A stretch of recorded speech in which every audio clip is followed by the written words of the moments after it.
So just to mention real quick, Dogen is he's the founder, Japanese founder of our Soto Zen lineage. He wrote his seminal text is called the Shobogenzo, which is sometimes translated as the Treasury of the True Dharma Eye. It's a long thing. Let me show you my copy here. So this is it here. You can see it's pretty thick. And one of the funny things about Dogen is that he writes in he's a poet as well as he was a poet as well as he is a poet. You'll see why I'm saying that in a moment. So he was a poet, a priest, spent many years of practice, traveled to China to try and find the true Buddhism. He didn't even call it Zen necessarily, and studied under several teachers there, and brought back, once he had his realization, brought back what he learned. But at that time, he didn't even call it Zen. He just considered it Buddhism. So yeah, I'm going to talk about one of his, so in that book, The Shobogenzo, there's a number of fascicles, 90-something fascicles. Fascicle is just a fancy word for chapter. I think a fascicle is just something that gets published in installments. And the one I'm going to talk about a little bit, when I say talk about, I'm going to riff a little bit about is one called Uji. So again, translated sometimes as the time being. I feel like I consider myself a student of Dogen, a student of the way, so like yourselves. And there's a joke that comes to mind when I think about approaching Dogen. So there's an old Irish joke. There's a tourist traveling around Ireland, and they're trying to find this village. And they pull up and they ask some old fella sitting by the side of the road, probably on a stone wall, chewing a piece of hay or something. And they ask, could you tell me how to get to Bally something or other? And the old fella sitting on the wall says, sure, I wouldn't start from here.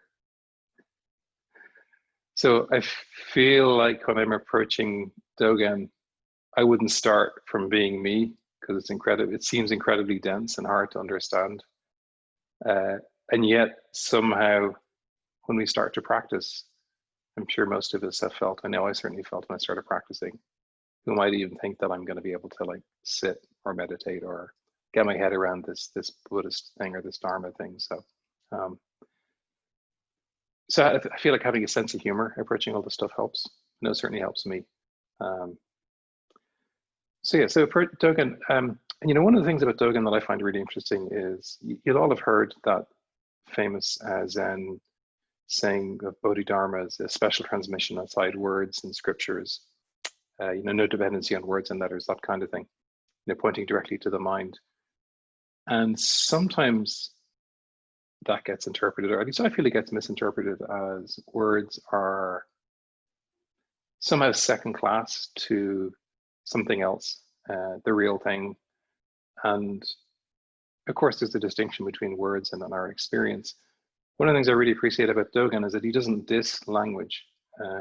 Some of you will have heard he's got another fascicle which is called it's called Gabyo, and it talks about how the painting of a rice cake is actually the rice cake somehow.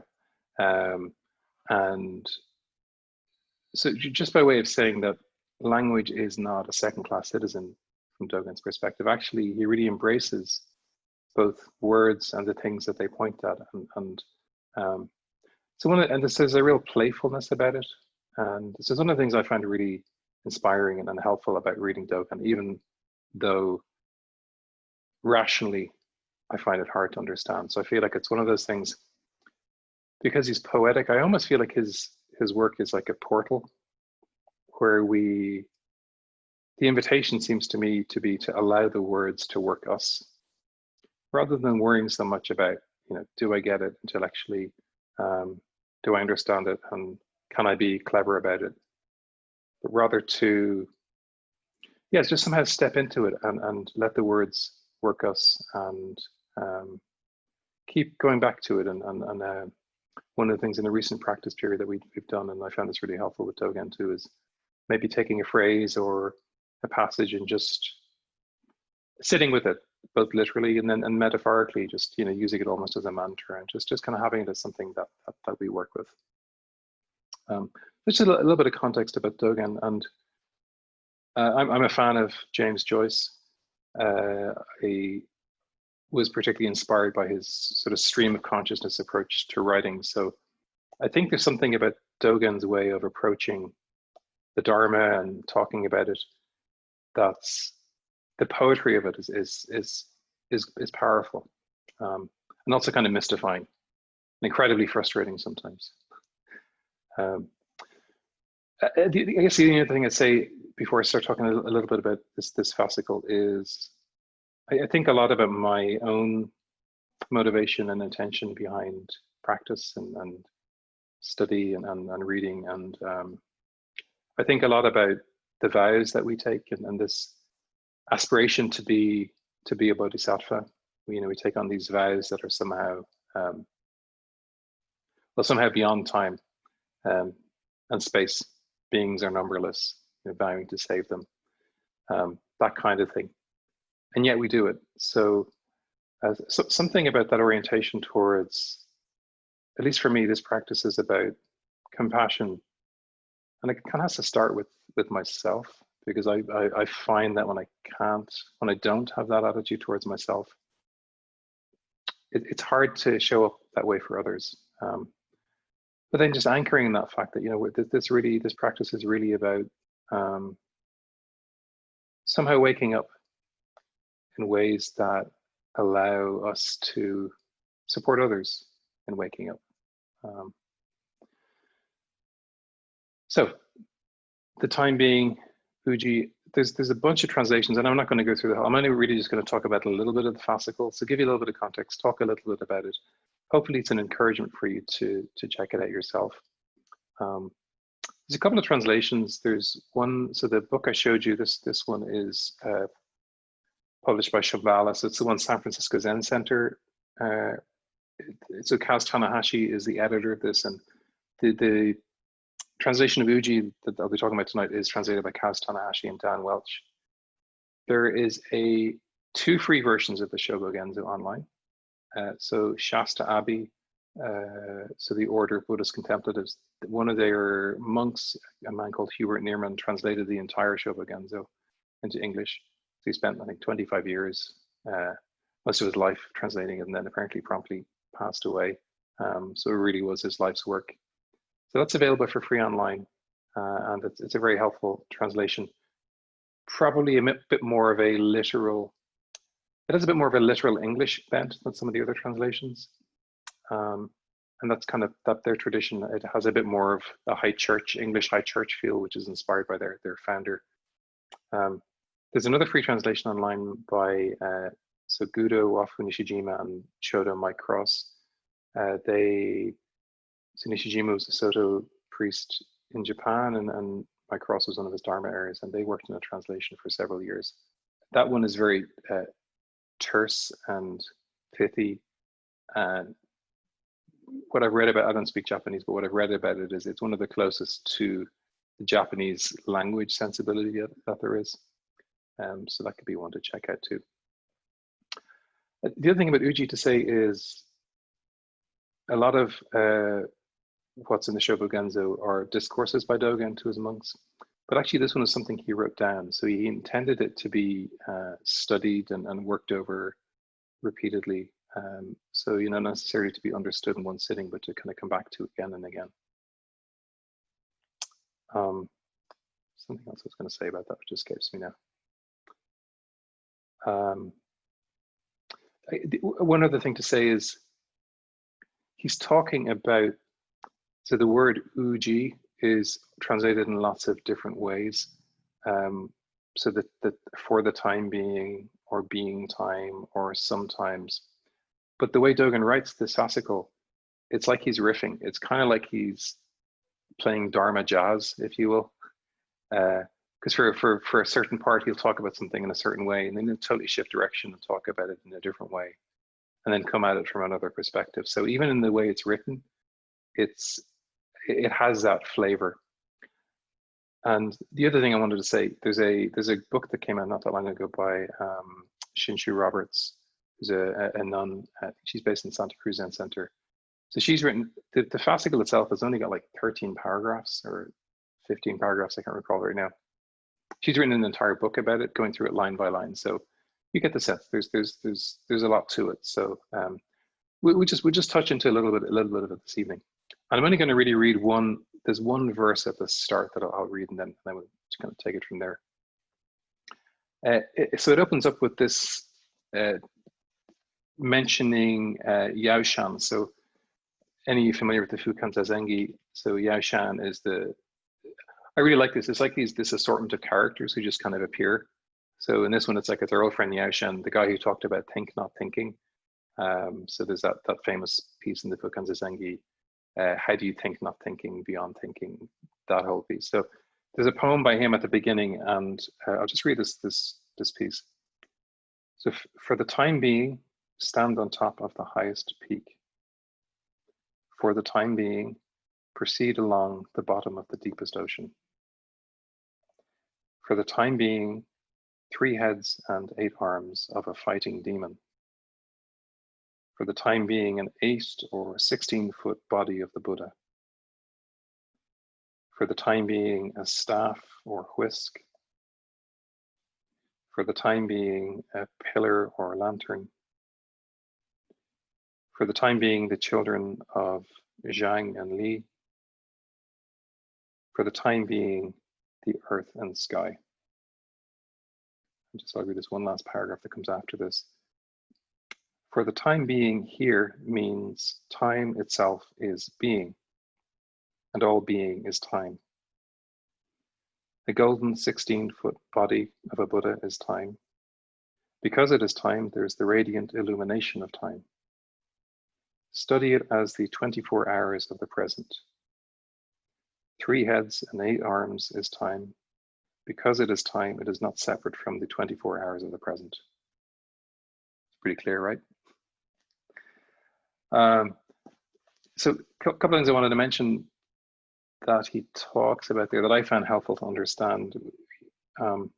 One is this fighting demon. So that's a reference to, in temples, they would have like guardian sort of deities or demons. And so in this particular case, there's one called Rajaraga and another one called Achalanatha.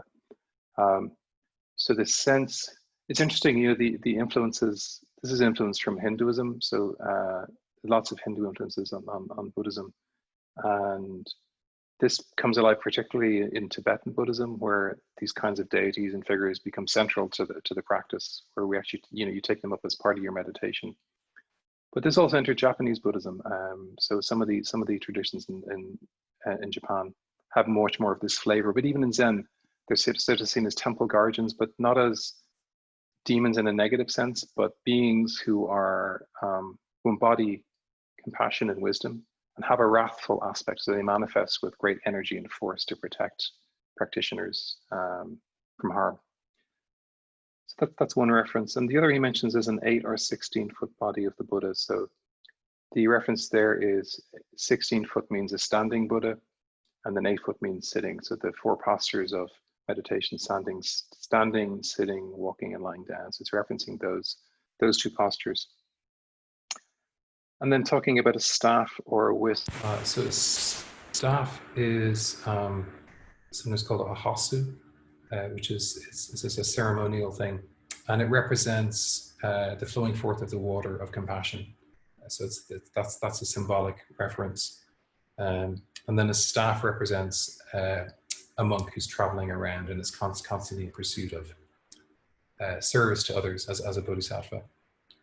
And then the last 2 references are a pillar or lantern. So a pillar references being a pillar of the temple. So it represents a monk who has steadfast practice and training and who supports others in the temple. And the lantern is a similar reference to a monk or a trainee who sort of stays in the temple to support others. And then there's another reference to the children of Zhang and Li. Zhang and Li are apparently very common names. So it's kind of like saying, for the time being your average Joe or Jane or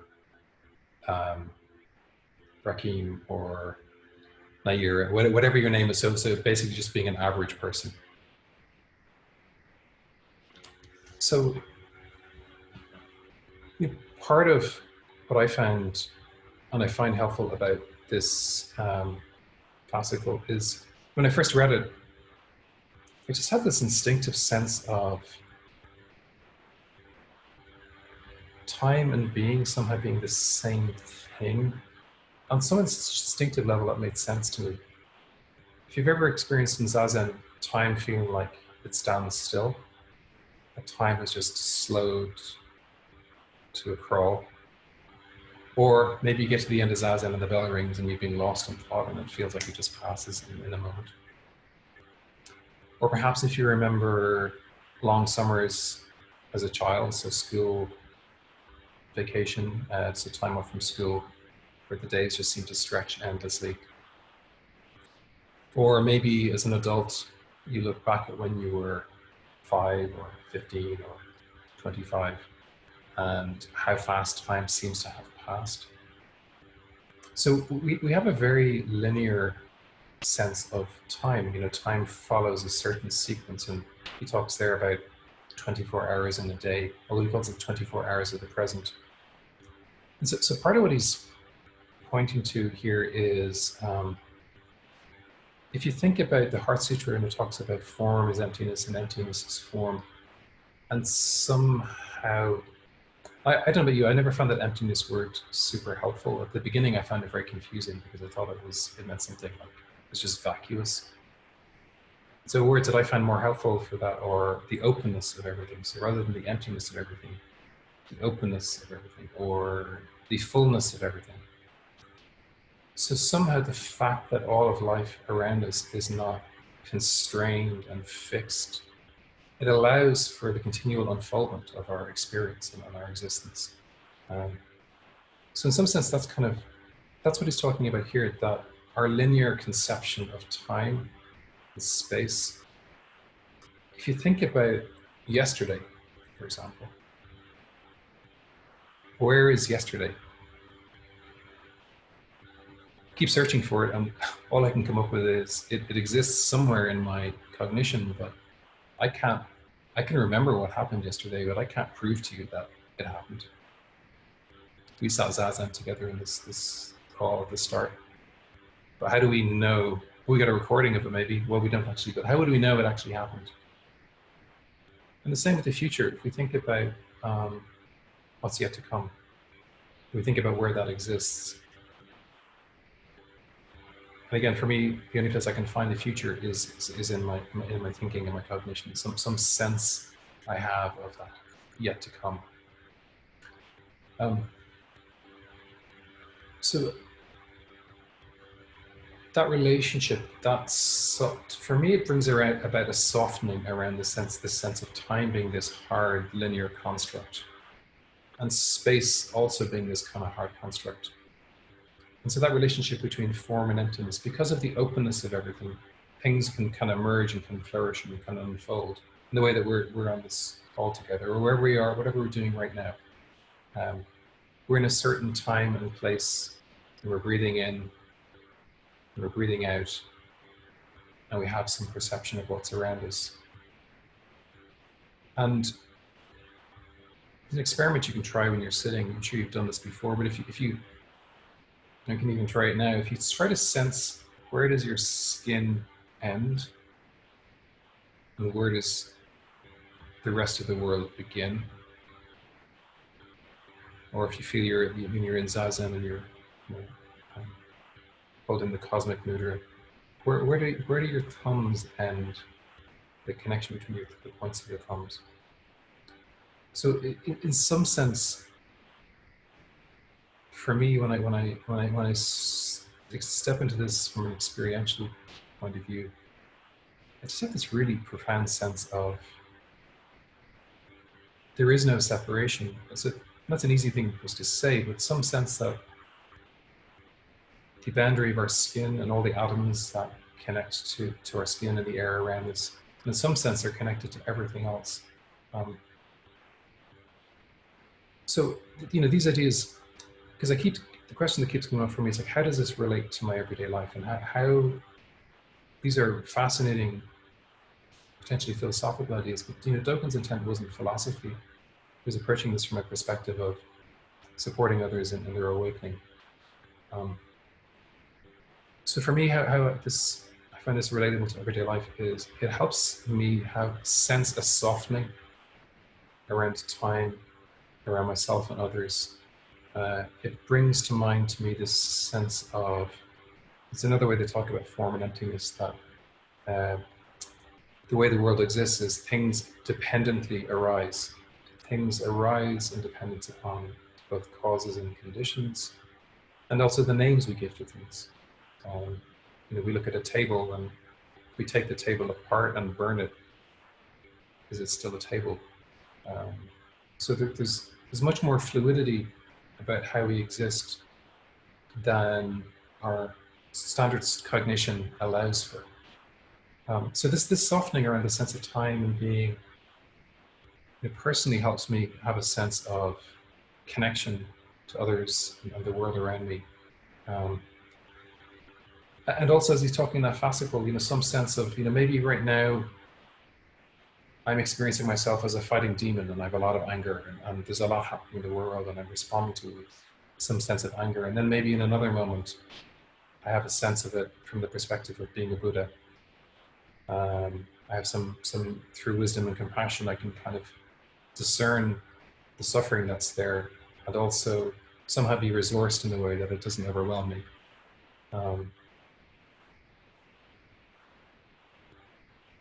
The other thing I would say about this is, if time is not linear, which is what Dogen is suggesting, my encouragement is to experiment with this and see how you experience it yourself. But if it's not linear, what becomes possible for us? Time, being, space are not linear things. What would change in our ideas about the world and about life, and what might soften for us? Right now, for the time being, we're in the middle of a global pandemic. So this is one of the things that sometimes is misunderstood about this idea of the openness of everything. Right?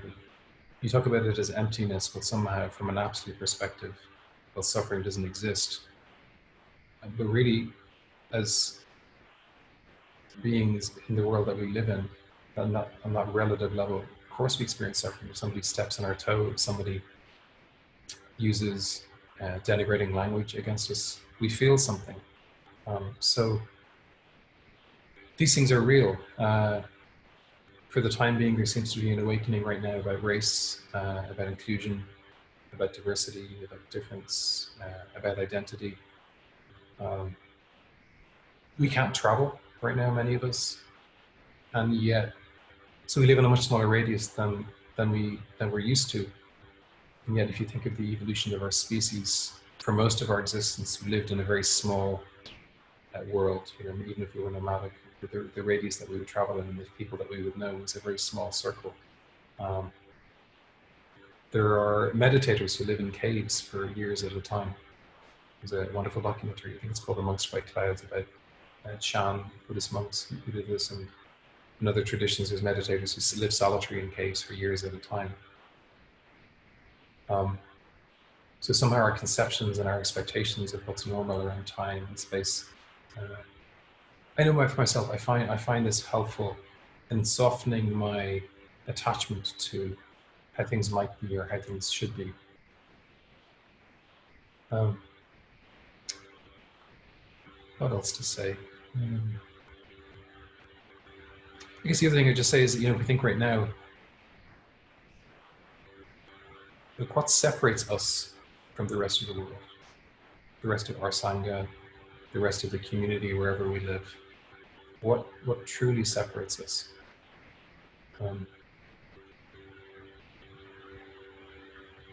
So I'm going to just change direction a little bit, and I wanted to mention there's a philosopher called Martin Heidegger who wrote a book called Being and Time, and he often gets conflated with Dogen because the titles are very similar.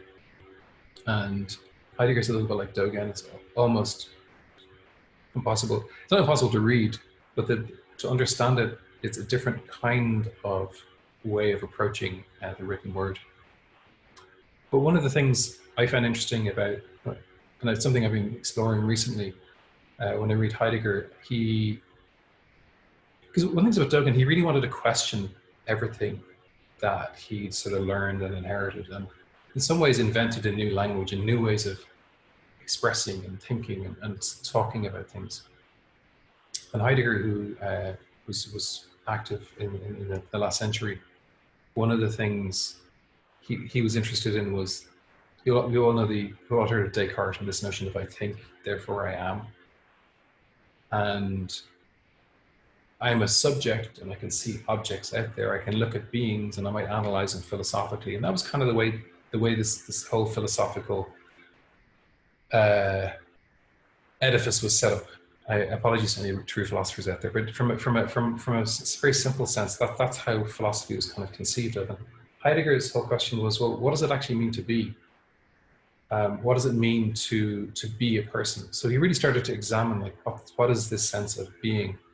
And one of the other things that he talks about is somehow in our language, through languaging, as an act of languaging, we bring forth the world. So through our language, we start to bring things forth. So I just wanted to mention that because it seems relevant to this fascicle in particular. And I was reading something, there's a professor based in Cornell who published a book that's published by University of Minnesota Press. He's got a bit of local interest. His name is Grant Farrad. And he wrote a book called Heidegger Saved My Life. And I won't get into the detail of it and invite you to check it out and read it, but he talks about how, so he grew up in South Africa as a black man, and he was raking leaves in front of his home in Cornell. And this elderly couple approached in a white Volvo and pulled up beside him, and the woman got out and came up to him and asked him, would you like another job? Would you like some more work? And implicit in the assumption was, you're a black man raking leaves in Ithaca, so that must be your job. And the encounter he came back to her with was, only if you can match my Cornell faculty salary.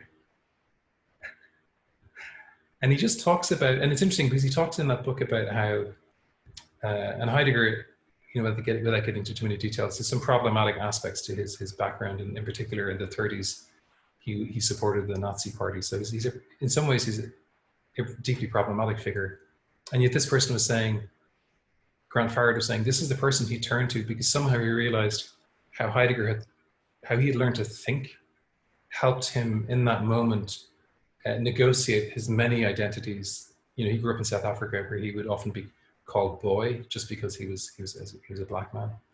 And so Heidegger in some way helped him think through those identities and come up with a response in ways that other philosophers, and he talks about other writers that he's read, including some famous black authors. So somehow, there's this kind of collapsing of judgment and identity and those kinds of things that helped him respond in that moment. Last couple of things I wanted to touch on. When we think about, personally, I've been reflecting a lot on identity, and as a white male, a white cisgendered male, like how do I respond skillfully to everything that's going on in the world? And so it's kind of an exploration for me, and still something I'm figuring out. But one of the things I found helpful lately, there's a band from the UK called Idols. I don't know if anyone's ever heard of Idols. Sort of a post-punk band, and so they're a bunch of white guys who basically challenge toxic masculinity and like chant about being feminists and this kind of thing. And one of their albums is called Joy as an Act of Resistance, which to me seemed like a beautiful way of thinking about practice. The joy as an act of resistance, practice, compassion as an act of resistance.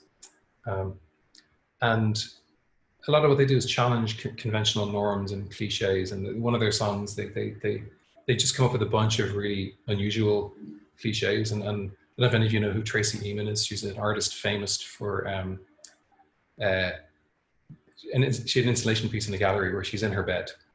And basically the whole installation is about her being in her bed, in her unmade bed. And So one of the things that the cliches they bring up is like Tracy Emin in her unmade bed listening to The Fall. So The Fall are a 90s kind of post-goth sort of pseudo-punk band. And the other cliche they bring in is like Flava Flav in the club riding on the back of John Wayne. So, you know, Flava Flav he's one of the protagonists of Public Enemy, who were big in the 90s, still around, still active. I got to see them in person a couple of times. One of their songs, a really popular song from the 90s, is called Fight the Power. And they talk about John Wayne and racism and challenging that. So,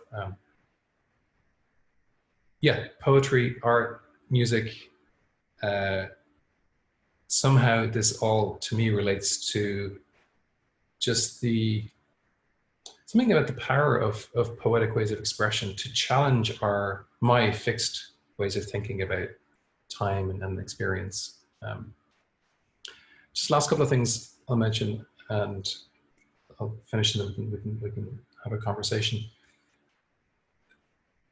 One thing that struck me when I first approached Zen practice was, I watched a video, and I wish I could remember who it was interviewed. It was an older woman who had studied Zen all her life. She was from the US, as I recall. And one of the things she said that struck her when she first approached Zen, and she came from a Christian background. When she first encountered Zen in Japan, and she was talking to the Zen master and talking about her practice and everything else. And he said, that's very interesting. What do you do with your body in that practice? And she had no answer for him. She'd never really thought about her body as an aspect of her practice. So, you know, personally, one of the things I find supremely helpful about our style of practice is, you know, when we sit zazen, it's a very physical practice. And, you know, my experience growing up in the West, and, you know, the conditioning that we all experience in lots of different ways, and certainly through the school system, which has its own, that's a whole other story. But getting conditioned to be very much focused on our cognition and what's up here, and somehow not living below our necks. So I find our body as a vehicle for practice, I find it a very supportive grounding. And one of the things I found really helpful recently is some of there's an author called Resmaa Menakem, written a wonderful book called My Grandmother's Hands. And the tagline is Racialized Trauma and the Pathway to Mending Our Hearts and Bodies. And I'm just going to give you a quote from this book. So he says, in today's America, we tend to think of healing as something binary. Either we're broken or we're healed from that brokenness. That's not how healing operates, and it's almost never how human growth works. More often, healing and growth take place on a continuum, with innumerable points between utter brokenness and total health. And just another follow-on piece from him. He's just saying, you know, my years as a healer and trauma therapist have taught me that trauma isn't destiny. The body, not the thinking brain, is where we experience most of our pain, pleasure, and joy, and where we process most of what happens to us. But it's also where we do most of our healing, including our emotional and psychological healing. And it is where we experience resilience and a sense of flow. So I'm going to finish up with this riff inspired by Uji, with a short poem by a black poet called Naira Wahid. And this is, if you think about identity and you know, our world and what's valued, something I think our practice, if I speak for myself, it supports me a lot in feeling more resourced around. And so this is a poem, I let it speak for itself. I will tell you, my daughter, of your worth, not your beauty, every day. Your beauty is a given. Every being is born beautiful. Knowing your worth can save your life. Raising you on beauty alone, you will be starved. You will be raw. You will be weak. An easy stomach. Always in need of someone telling you how beautiful you are. And that poem is called Emotional Nutrition. that's all I have to say. I'd love to